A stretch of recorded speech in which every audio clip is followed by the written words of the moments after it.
le fer et les braises. La nuit descendait sur les collines avec des chuchotements de fontaines et des soupirs d'enfants qui dorment. Le vent était tiède, en ce début du mois de mai, et portait des odeurs antiques de granges enfin ouvertes, de prairies gorgées d'eau, d'arbres gluants de sève douce. Assise à l'avant de la barque, Marie regardait s'étendre les grands draps de soie grise au-dessus des chênes, dont la cime s'estompait lentement. Elle aurait pu être heureuse ce soir-là, si la sensation d'un péril ne demeurait ancrée en elle depuis plusieurs jours. Elle soupira, croisa le regard de Benjamin debout à l'autre extrémité de la barque. Qu'est-ce qui lui avait pris ? Elle avait cru qu'il s'assagirait avec l'âge, et voilà qu'elle le retrouvait plus fou qu'il n'avait jamais été, fût-ce au pire moment de sa vie. N'avait-il pas décidé de détruire les fondations du pont de chemin de fer que l'on construisait en aval du buisson ? Depuis quelques mois, elle ne le reconnaissait plus.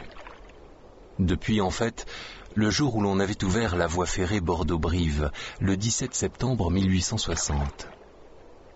Un mois plus tard, Benjamin avait commencé à perdre ses premiers marchés.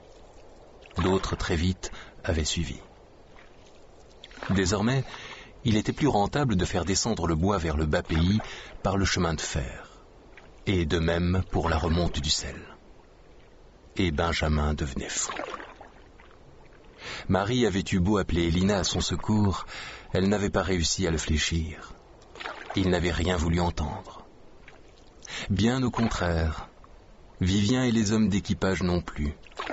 Il fallait agir, pour le principe, parce que l'on ne pouvait pas accepter de voir disparaître ce que l'on avait aimé, parce qu'il fallait vivre.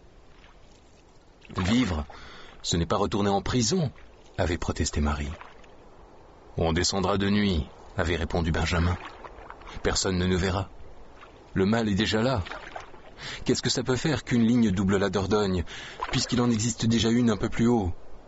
On ne peut pas l'accepter, ou alors nous en crèverons. Que répondre à cela ? Elle avait murmuré simplement, comprenant qu'elle livrait un combat inutile. Dans ce cas, je viendrai aussi. Oh, certainement pas. S'il le faut, je viendrai seul. Je trouverai une barque. Cela faisait 8 jours. Tous les hommes avaient répondu présent. Benjamin avait choisi les plus fidèles. 2 barques suffiraient. Il les coulerait quand tout serait fini, puis il remonterait à pied. Marie essuya de la main la sueur de son front, leva la tête. La nuit avait enveloppé la vallée qu'éclairait seulement le ruban glacé de la Dordogne. Elle frissonna, chercha de nouveau le regard de Benjamin, mais il était devenu une ombre. Et pourtant, qu'ils avaient été beaux les mois qui avaient suivi son retour d'Algérie. Ils naviguaient tous les deux. Les enfants grandissaient. Comment se faire à l'idée qu'Aubin eut déjà 17 ans ? Et Vincent, comme Elina, se portaient du mieux possible, malgré leur âge avancé. Vivien, lui, avait eu 2 enfants d'Élise. Jeanne, en 1854, Élie, en 1858, tous 2 sains et vigoureux. Que se passait-il soudain dans ces vies promises au bonheur ? Certes, en 1857, le tronçon de la voie ferrée Bordeaux-Périgueux avait porté préjudice au commerce fluvial. Mais comment eût-on pu penser que l'achèvement de la voie sur Brive allait lui être fatal ? Et voilà qu'on lui parlait d'une ligne Périgueux-Agen et d'une autre encore, Périgueux-Bergerac. Mon Dieu, qu'allait-on devenir ? Marie se retourna pour tenter d'apercevoir la barque que menait Vivien, mais elle la distingua à peine. Ils étaient 5 derrière, et parmi les plus déterminés. Même Vincent avait voulu venir, à 65 ans. Quelle affaire ! Elle n'avait pas eu la force de trouver les mots, de se battre comme elle l'aurait dû. Crever pour crever, disaient les hommes, au moins nous nous serons défendus. Que répondre à cela ? Que leur famille avait besoin d'eux ? À quoi bon, rétorquait-il, si l'on ne peut plus travailler? Non, décidément, elle ne pouvait pas lutter contre ce vent fou qui les emportait vers le précipice. Elle avait beau essayer de percer la nuit du regard, elle n'arrivait pas à se situer. Autant la rivière lui était familière de jour, autant elle lui paraissait redoutable la nuit.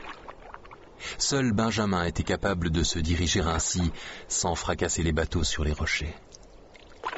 Elle avait quand même pu distinguer le château de Bénac quand la lune était sortie des nuages. Ensuite, on passerait le petit cingle de Bézenac, le grand méandre de Saint-Cyprien, puis ce serait Siorac, et quelques minutes plus tard, le buisson. Nul ne parlait.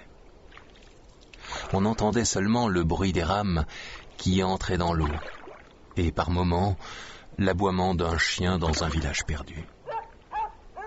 C'était une sensation bizarre que de descendre ainsi dans une barque et non dans une gabarre, comme elle en avait l'habitude. Marie se sentait plus près de l'eau, la touchait souvent de la main, humectait ses joues, son front, et pour un instant oubliait les raisons de cette folle descente. Et puis la sensation d'un péril grave surgissait de nouveau, terriblement présente, et elle avait envie de crier à Benjamin de s'arrêter, d'accoster et de rentrer sans commettre cet acte fou dont elle le croyait encore incapable. Les travaux du pont, il les avait vus lors de la dernière remonte, 8 jours auparavant. Des barges, un treuil, des échafaudages de bois, un caisson en cours de construction. Rien encore de bien menaçant. D'ailleurs, la menace était ailleurs, elle le savait bien. Et on ne pouvait rien contre elle, puisque les trains déjà traversaient le sud-ouest depuis plus de 8 mois.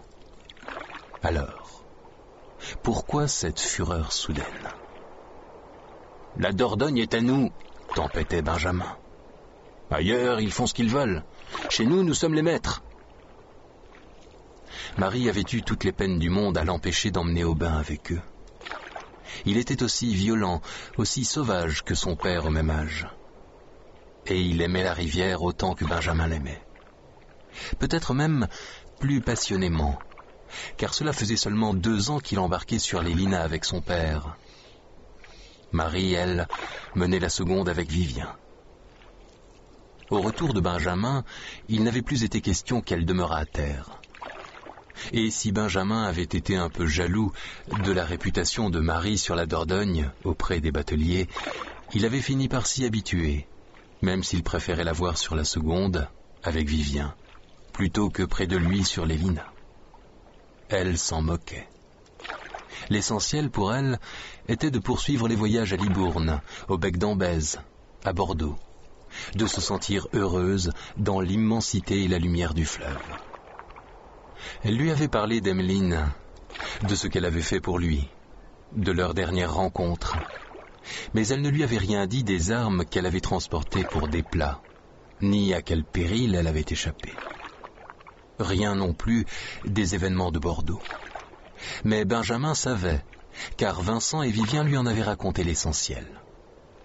S'il évitait de parler politique, de prononcer le nom de l'empereur, Benjamin évoquait souvent son ami Pierre, toujours prisonnier à Cayenne, dont il n'avait pas de nouvelles.